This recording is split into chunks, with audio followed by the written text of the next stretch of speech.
warahmatullahi wabarakatuh.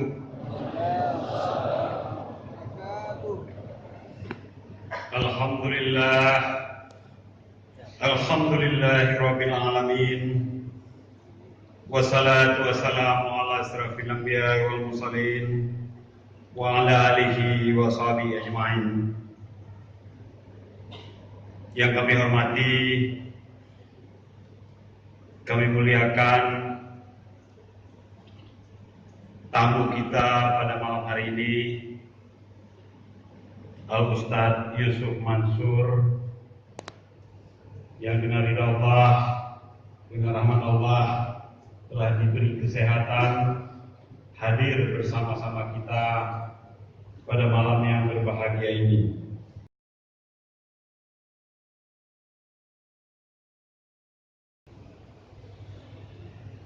Ya memang ada bagian dari kehidupan saya yang gak cakep.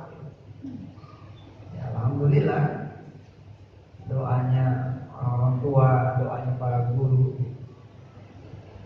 Dan mudah-mudahan Allah tidak mengembalikan lagi kepada apa yang saya juga malu. Dan ucapan itu diucapkan oleh orang tua saya, orang tua kami ketika dia nengokin saya di penjara. Bikin malu umatnya Nabi loh, gitu. Bikin malu Nabi gitu. Kalau boleh mengenang masa-masa itu gitu ya, itu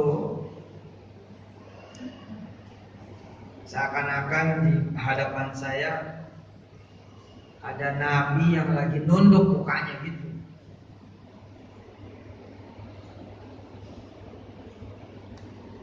Di hadapan saya ada Nabi yang kepengen membanggakan umatnya. Kan Nabi membanggakan umat jadi sebagai umat yang terbaik, umat yang terhebat, umat yang terbersih, umat yang terpintar, umat yang terdisiplin. Lalu saya fakaan nih gitu ya. Seakan-akan saya ketika diperdengarkan kata-kata itu bahwa saya bikin Nabi malu. Jadi Nabi malu punya umat kayak lu gitu. Kayak gitu tuh kalimatnya. Bahasa Betawi gitu ya. Itu aduh jatuh harga diri saya. Saya habis operasi mata ya. Mudah-mudahan Allah kasih sehat. Amin. Jadi ya emang hidup perlu ditampar kali ya.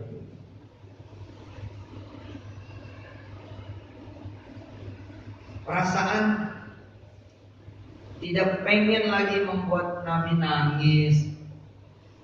Perasaan gak pengen lagi bikin Nabi itu kecewa punya umat seperti saya gitu.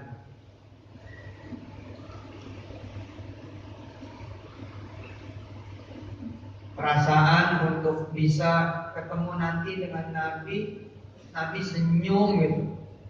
Itu salah satu yang membuat saya hafal Quran. Kan kalau ditanya orang motivasinya beda-beda ya. Saya wallah, wala dia wala suka. Ya kalau ditanya gitu, kamu hafal Quran? Apa yang motivasinya? Saya nyiapin diri saya ketemu Nabi itu.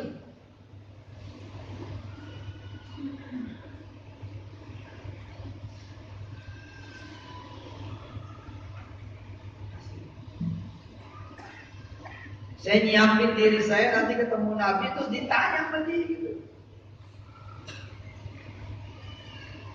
Terus saya kembangin gitu kemana-mana. Sampai tadi saya cerita, saya masuk toilet.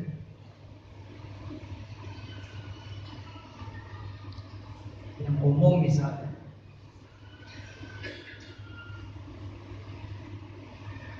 Pesawat. Itu saya nggak bisa tuh kalau keluar nggak kering. Kenapa? Saya takut yang di belakang saya bukan umatnya Nabi, umatnya orang lain. Lalu kemudian dibuka pintu kotor itu loh, bekas umatnya Nabi. Lalu kemudian saya menjelekkan Nabi saya dengan dia mengatakan begitu doang umat Islam. Nah, nggak bisa coba. Bisa dipahami kan? Saya pelan-pelan ya. Saya masuk kamar mandi. Iya kalau orang kita di belakang. Kalau orang lain nih, dari mana judulnya kita menghina Nabi? Nggak mungkin dong kita menghina Nabi. Siapa yang berani hari gini menjelekkan Nabi sendiri? Tapi ketika kita kotor, nggak disiram, ada sisa tisu, nggak kering, kebayang mas saya yang menyandang nama Muslim, yang menyandang nama umat Islam, keluar dari kamar mandi, masuklah misalkan umat yang lain, waduh, apa bayang? Karena ketika dikatakan ya umat Islam ya orang yang kotor-kotor, itu ada tiga ada tuh. Kita menghina Allah, menghina Rasulnya, sekaligus menghina agamanya. Siapa yang menghina? Mereka. Kita yang menghina.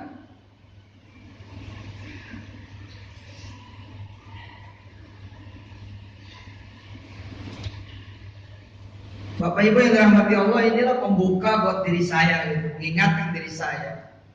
Kapan sih kita pengen nyenengin Nabi gitu?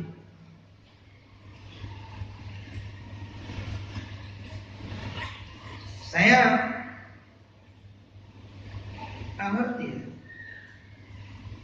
Tapi ketika kemudian saya dengan izin Allah membeli salah satu perusahaan di Eropa, saya berangkat bawa Pak Rektor, kawan-kawan ke Eropa.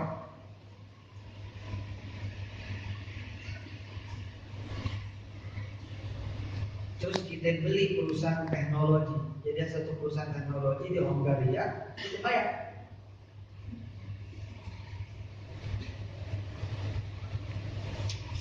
Saya nggak mampu ya melukiskan dengan kata-kata saya. Kalau nulis saya bisa. Tapi kalau ngomongnya mencurahkan apa yang saya rasa ini nggak mampu. Tapi betapa bahagianya saya gitu. Ketika kemudian pembesar Hongaria, petinggi-petinggi pemerintah dan kerajaan Hongaria, kemudian mitra-mitra,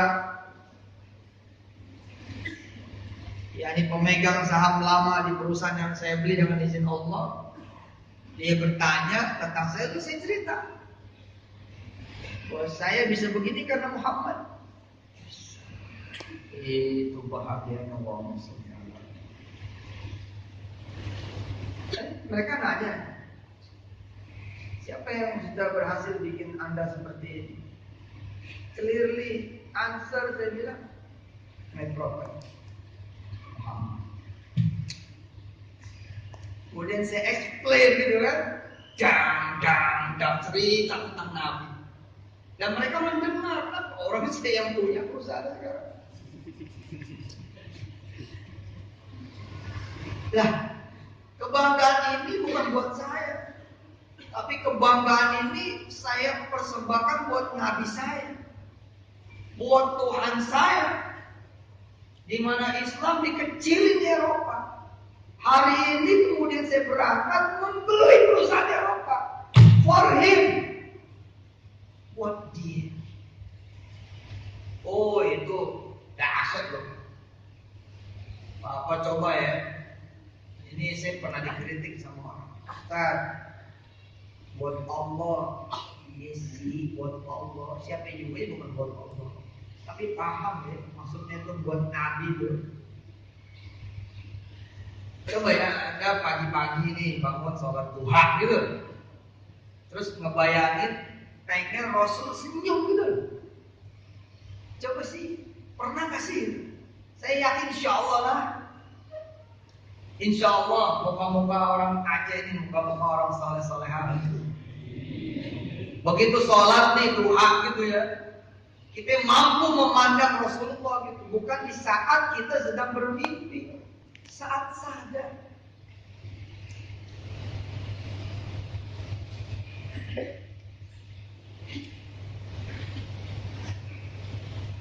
Ada satu ayat ya, membekas banget.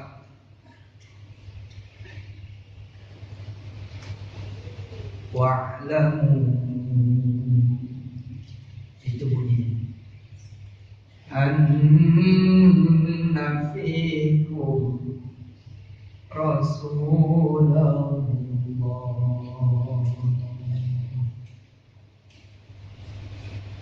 Dengerin, ikutin.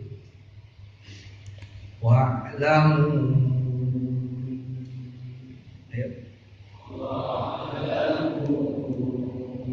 Anna fikum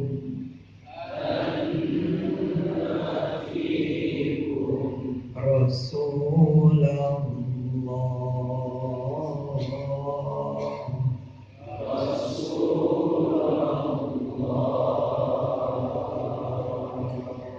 Wa'lamu,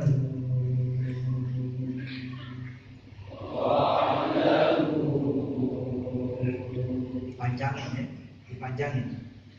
Wa'lamu,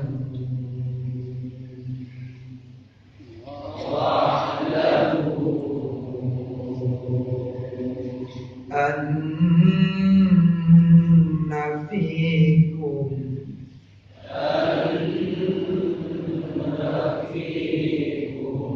Rasulullah.